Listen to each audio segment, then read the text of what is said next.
Hoje é uma solenidade importante para a igreja e para cada um de nós cristãos, porque graças a São Paulo, de uma certa maneira, os gentios foram admitidos à mensagem de Jesus, quando, mesmo depois de Jesus já ter falecido, ressuscitado, morto na cruz, não é? E ressuscitado, São Paulo tem uma experiência com ele e vive essa experiência com toda a profundidade. E é por isso que, parecido com a natividade de São João Batista, que a gente comemora o nascimento, né? São poucos santos que a gente comemora o nascimento, igualmente a igreja se volta para esse santo, celebrando a sua conversão como o início de um grande processo de abertura, de saída do judaísmo, do cristianismo como um segmento do judaísmo e, de fato, a implementação no mundo de uma igreja, de uma religião chamada cristã, abraâmica também, como as três daquela região, mas com a sua maturação, com sua identidade. Claro, identidade que a gente busca, porque Deus está se revelando ainda a palavra, né, na tradição viva, então a gente vive isso. Mas eu queria fazer um corte aqui e pensar num aspecto da vida de São Paulo que demonstra a experiência de conversão dele. Porque quando a gente se diz convertido, muitos de nós está muito demasiadamente pegado ao passado. Então, a conversão para muitos de nós é condenar aqueles que vivem a situação que nós vivíamos. Já olharam religiosos assim? São mais comuns do que você imagina. Estão sentados do seu lado. Então a gente fazia determinada coisa, reconhece Jesus, Jesus nos envolve com aquela luz, e aí, em vez de ser luz para os outros, a gente é mais sombra. É mais sombra, faz sombra, porque a gente quer brilhar mais. E é interessante que São Paulo tem uma outra experiência. Então existe para São Paulo, pelo menos 3 ou 4 momentos de preconceito. Primeiro, ele é um agente de preconceito. É um agente instituído pela comunidade judaica. Ele é um cara bem formado, nos cita a palavra, nos Atos dos Apóstolos, que acaba sendo uma história, um romance sobre a vida de São Paulo. É isso que os Atos querem, a centralidade está dentro desse apóstolo. E São Paulo faz uma experiência de entrar silenciosamente, com guardas romanos, porque ele nasce na diáspora, então ele é um cidadão romano, e apurar aqueles que estão vivendo o judaísmo e o cristianismo ao mesmo tempo, mas não para o bem. Ele começa em Damasco, vai visitando as sinagogas. Quem se diz cristão? Nessa época nem se diziam cristãos, se diziam seguidores do ressuscitado. Nós ainda não tínhamos esse nome, que é do finalzinho do 2º século. E São Paulo ia, e portanto ia aprendendo aquela turma para levar a Jerusalém, e lá em Jerusalém fazê-los sofrer os castigos. Vejam bem como é incoerente essa coisa. Eles eram castigados pela opressão dos romanos e eram castigadores de si mesmos. Essa coisa também, qualquer semelhança com a realidade não é coincidência, é atualização. E aí São Paulo faz uma experiência intensa, narrada na primeira leitura. De perseguidor, ele é cegado, tamanha é a luz. Quando a gente entra em meio à luz, a gente fica cego. Tamanha é a força daquela luz, e passa por sua conversão. E se a gente continuar lendo a sequência dessa leitura, a gente vai enxergar que São Paulo recebe um primeiro sentimento da comunidade cristã. Sabe qual é? O preconceito. O preconceito.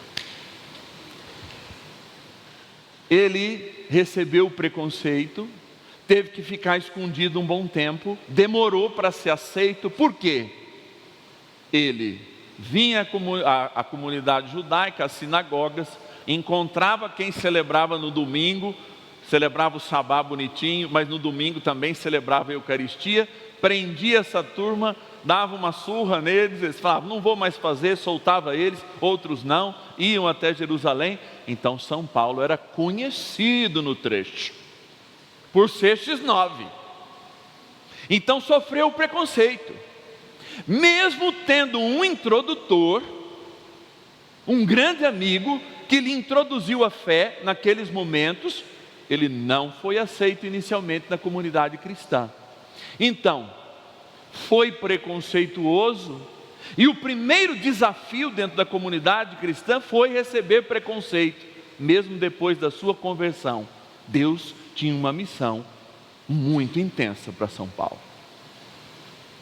E aí é interessante, e daqui eu começo esta reflexão para a gente resolver se de fato nós somos convertidos ou não, não a partir do critério humano, mas a partir de um critério paulino.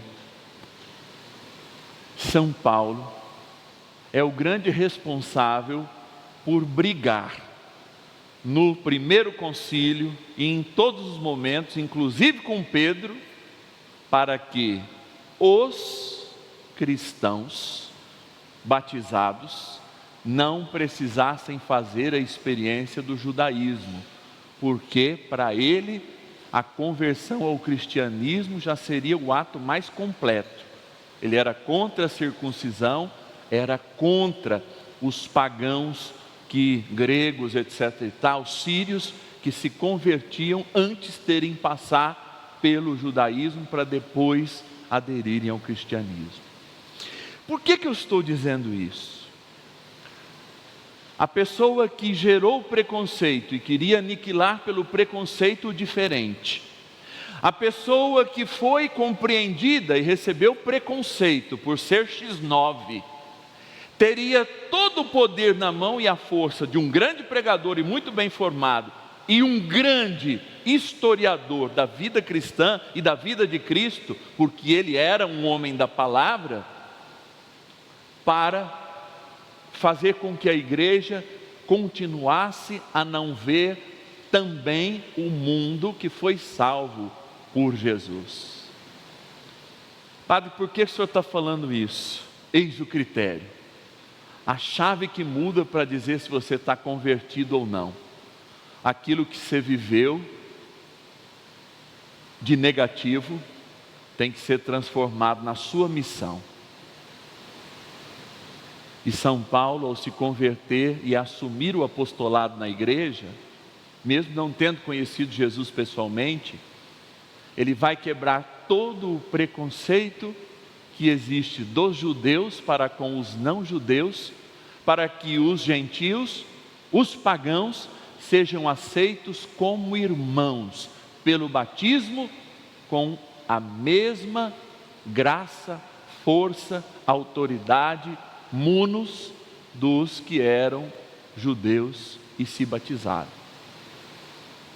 Eis o critério.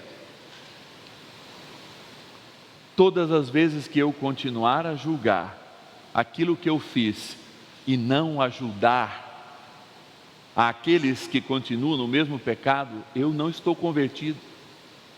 Todas as vezes que o pecado que eu cometia hoje me incomodar no outro e não gerar amor, como gerou em São Paulo, para trazer o outro para dentro, para não criar uma mentalidade de preconceito, mas receptiva a todos os povos, a todas as culturas, eu vou dar prova que o meu coração, que a minha vida, de fato, passou por uma transformação. O que é a transformação então? Conversão é uma palavra grega que vem de um processo metanoia, ou seja, para além do que eu estava, ou seja, é 180 graus. E São Paulo faz isso. Mas quantos de nós vivem no saudosismo do passado para julgar os dos presentes? Quantos de nós, nascendo em pecado, julgamos o pecador? Quantos de nós, recebendo a graça de Cristo inteiramente, uma cura física, espiritual, um perdão, continuamos torturadores, perseguidores, aniquiladores? São Paulo ensina a igreja que nasce e a igreja que ecoa nesses 2000 anos o mesmo princípio, salvar o mundo e ser uma luz para o mundo, que não cabe nem dentro dessas 4 paredes, nem lá fora, quando a igreja que somos nós caminha por este mundo, que haja perseguição contra aqueles que não acreditam com exatidão no que nós acreditamos, e nem menos dentro da igreja, perseguição para aqueles que chegam ou algum tipo de desconfiança daqueles que estavam distantes e retornaram à casa. Essa casa paterna é certamente a imagem da casa do pai do filho pródigo. Você pode ir, você pode gastar tudo, mas aqui dentro de casa, você sempre vai ser um filho. E eu queria dizer essa mensagem que São Paulo tão bem aplicou e aplica até hoje na vida pastoral da igreja, que é a vida do seu dia a dia, porque a litúrgica já fala, mas numa prática para o dia a dia. Não importa o quão pródigo você já foi, só importa que aqui é a tua casa. Não importa o quão perdido você já se encontrou, o importa que aqui é o seu endereço. Não importa o quanto distante você esteve, é aqui o teu redil, é aqui que o pastor mora. Por isso São Paulo é chamado do apóstolo dos gentios. É o homem da palavra na hermenêutica do tempo. É o homem do evangelho na hermenêutica de 1 Tessalonicenses, dos Coríntios, enfim, de todas as cartas que ele nos deixou como um testamento de passagem, de conhecimento daquelas comunidades e de orientação para elas. E essas cartas são ainda até hoje atualíssimas. Quando? 2000 anos depois, ainda a gente assiste irmãos que querem matar irmãos pela fé, que querem se armar pela fé, que querem fazer uma defesa da fé diferente da cruz, com guerra em vez do silêncio da cruz. Ainda 2000 anos depois, somos uma igreja que vem celebrar a Eucaristia e não olhamos nos olhos do irmão de rua que está ali, que não olhamos com crença de que pode mudar a vida de um jovem em drogadição, que deixamos de crer, por exemplo, naqueles que podem transformar a realidade, especialmente os nossos jovens. E São Paulo continua a nos mostrar que, como foi para ele e para cada um de nós que Jesus veio, ainda hoje a história é a mesma, porque quem ele apresentou e levou com a sua vida e testemunhou nas viagens e nas cartas, e deixou legados como o de Lucas, que escreve esse romance, esse evangelho de São Paulo, nos Atos dos Apóstolos, foi pelo desejo de fazer que você e eu recebêssemos essa palavra com a mesma força, com o mesmo entusiasmo, e saíssemos também a evangelizar como os seus discípulos. São Paulo, pela tua conversão, fazei-nos também convertidos no amor. São Paulo apóstolo, rogai por nós. Esse programa teve o apoio dos nossos benfeitores. Seja você também um benfeitor, evangelizando conosco. Ligue agora, 0 operadora 11 42 00 80 80.